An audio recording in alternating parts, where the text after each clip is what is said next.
2010년 1월 21일 테니스 경기를 보러 갔던 비키는 남편인 허먼으로부터 비행기가 연착되어 저녁 10시 30분이 되어야 공항에 도착한다는 문자를 받았습니다. 그녀는 경기가 끝나면 자신이 먼저 집에 가 있겠다며 이따 보자는 단문을 보냈죠.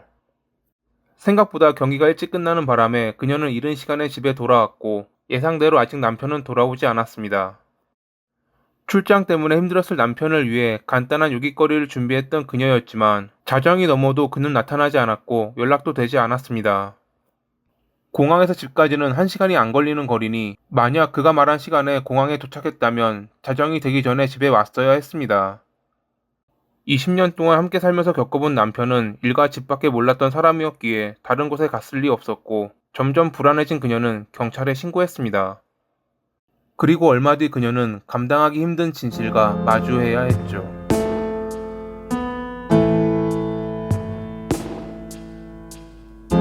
어린 시절에 부모님과 함께 미국에서 호주로 이주해온 허먼은 공부를 잘해 멜버른 대학 로스쿨을 졸업하고 미국으로 건너가 하버드 경영대학원까지 마친 수재였습니다. 뉴질랜드에 있는 기업에 좋은 조건으로 들어간 그는 거기서 비키와 만나 사랑에 빠졌고 1990년에 결혼하기에 이르렀죠.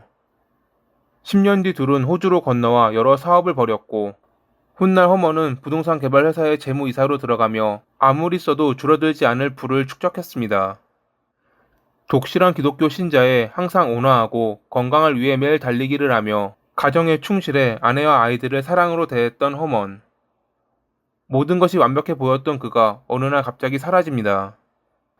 2010년 1월 21일 브리즈번에서 멜버른으로 향하는 비행기를 탈 예정이었던 그는 아내에게 비행기가 연착되어 10시 30분이 되어야 공항에 도착할 것 같다는 문자를 보냈습니다. 하지만 자정이 되어도 그가 돌아오지 않자 걱정이 된 그녀가 연락을 시도했을 때 그의 전화기는 꺼져 있었죠. 결국 지인과의 상담을 통해 함께 경찰서를 방문한 그녀에게 경찰은 그가 어디 술집 같은 곳에 들러 한잔하고 있는 것 아니냐고 말했지만 남편이 일을 마치고 돌아오는 길에 그런 적은 한 번도 없었다며 분명 그에게 무슨 일이 생긴 것이라고 그녀는 주장했습니다. 허먼은 부유한 사람이었기에 그의 몸값을 노린 범죄가 일어났을 가능성이 있다고 판단한 경찰은 우선 그의 자취를 추적하기로 했습니다. 그렇게 공항으로 간 경찰은 무언가 이상한 것을 발견합니다. 분명 그는 아내에게 비행기가 연착되어 저녁 10시 30분이 돼야 공항에 도착한다고 했는데 확인 결과 그가 도착한 시간은 저녁 9시 35분이었습니다. 당시 공항 보안 카메라에 잡힌 그는 홀로 노트북 가방과 캐리어 가방을 들고 공항 밖에 위치한 주차장으로 향하고 있었습니다. 누구에게 쫓긴다거나 다급해 보이는 모습도 전혀 보이지 않았죠. 그리고 그는 신용카드로 주차비를 정산한 뒤 자신의 파란색 토요타 프리우스를 몰고 어디론가 사라졌습니다. 이 뒤로 그의 신용카드가 사용된 흔적은 없었습니다. 과연 그는 어디로 간 것일까요? 경찰은 주변 도로 일대의 보안 카메라를 일일이 확인해 보는 수밖에 없었죠. 이 사이 언론에서도 부자인 허먼의 실종을 다루었고 비키는 한 라디오 방송에 출연해 남편의 차를 비롯해 여러 정보를 제공하며 관심과 제보를 부탁했습니다. 그녀의 기도가 통했는지 라디오를 듣던 트럭 운전사가 카인 레인에 있는 도로에서 허먼의 파란색 토요타 프리우스와 같은 차가 주차된 것을 보았다고 제보했습니다. 곧바로 경찰이 출동해 그의 차라는 것을 확인할 수 있었죠. 집과는 반대 방향의 장소에서 발견된 차 내부에는 그의 물건들이 남아있지 않았고 누군가와 다투었던 흔적 또한 없었습니다. 근처에 보안 카메라도 없어 별다른 조사를 벌이지 못했던 경찰은 얼마 뒤 완란해서 견인 중인 그의 차를 보았다는 제보를 받습니다. 제보에 따르면 그의 차가 발견되기 이틀 전 중년의 여성과 대머리 남성이 다투며 동일한 차를 견인차로 끌고 가는 것을 보았다고 합니다. 남성이 경험이 없는지 제대로 견인하지 못해 여성이 화내며 소란을 피웠기에 기억에 남았다고 제보자는 밝혔죠. 그리고 1월 25일, 비키는 충격적인 한 통의 전화를 받습니다. 본인을 리자라고 소개한 여성은 자기가 허먼의 내연녀라 주장했고 그가 실종된 날 통화를 했다고 말했습니다. 비키는 20년 동안 함께한 남편에게 27년 동안 만난 내연녀가 있다는 것을 믿지 못했습니다. 자기도 그의 실종에 놀랐다며 일단 다른 감정은 제쳐두고 그를 찾는 것에 도움을 주고 싶다는 말에 비키는 그녀와 함께 경찰서에 방문했습니다. 그리고 그녀의 증언을 통해 허먼이 여성을 매우 밝히는 남성이었고 아내 몰래 4개의 비밀 핸드폰을 소지하고 있다는 것까지 알 수 있었죠. 그녀는 자기가 실수로 그가 잘 사용하지 않는 핸드폰으로 문자를 보냈는데 답장이 온 사람이 다른 사람인 것 같다는 정보를 제공했고, 경찰은 그녀에게 답장했던 이가 얼마 전 핸드폰을 구입해 해지된 허먼의 번호를 받았다는 것을 알아내 그에게 도움을 요청했습니다. 그는 안 그래도 핸드폰을 구입하자마자 이상한 스팸 문자를 받아 난처했다며 전에 이 번호를 사용했던 이에게 오는 것이 아닌지 의심하고 있었다고 합니다. 그가 받은 문자는 잡지에 실린 광고를 보고 연락드립니다. 혹은 아직도 스윙을 하시나요? 와 같은 문자였습니다.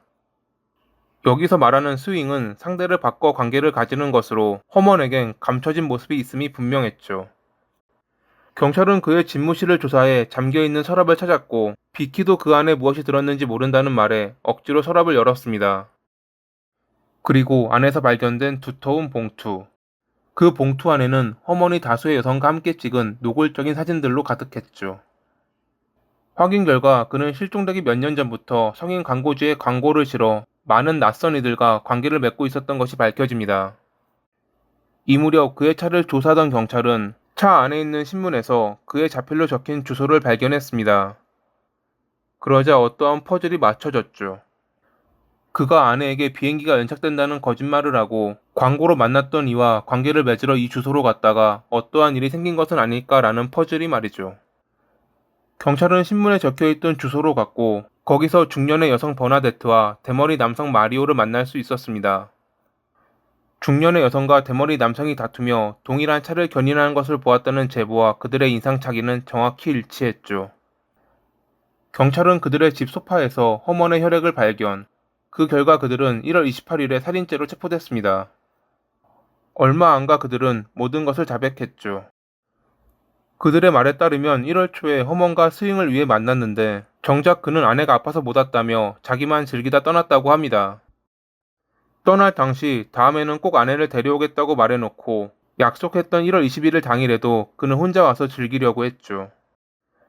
이에 못마땅한 마리오가 화를 냈고 어느덧 그들 사이에선 몸싸움이 일어났습니다. 그러던 중 뒷걸음치던 허먼이 문턱에 걸려 뒤로 넘어지며 바닥에 머리를 부딪혀 사망. 큰일 났다고 생각한 그들은 그를 유기하기로 마음먹었습니다. 차에 실어 마땅한 장소를 찾아 돌아다녔지만 찾지 못해 결국 집으로 돌아온 그들은 우선 증거를 없애기 위해 그의 차를 다른 장소로 견인한 뒤 톱과 세제를 구입해 집으로 돌아왔고, 해체한 뒤 그와 그의 물건들을 드럼통에 넣어 뒷마당에서 불태웠죠. 정밀 조사 결과 그들의 집에서 증언했던 흔적들이 모두 발견되며 그들은 살인죄와 손괴죄로 재판을 받았습니다. 하지만 별다른 증거가 없었기에 허먼이 뒷걸음질하다 넘어져 사망했다는 그들의 주장이 받아들여지며 과실치사가 인정. 마리오는 9년, 버나데트는 7년의 징역을 선고받았습니다. 마리오는 형기를 마치고 고향인 몰타로 추방당했고, 버나데트의 경우 정확한 정보는 없지만 2016년 무렵에 가석방되었을 것으로 추정됩니다. 여담으로 허먼의 내연녀 리자는 그의 유산에 대해 일부 상속권을 주장하며 소송을 걸었고, 비키는 그녀에게 밝혀지지 않은 액수의 돈을 주는 것으로 합의를 보았다고 합니다.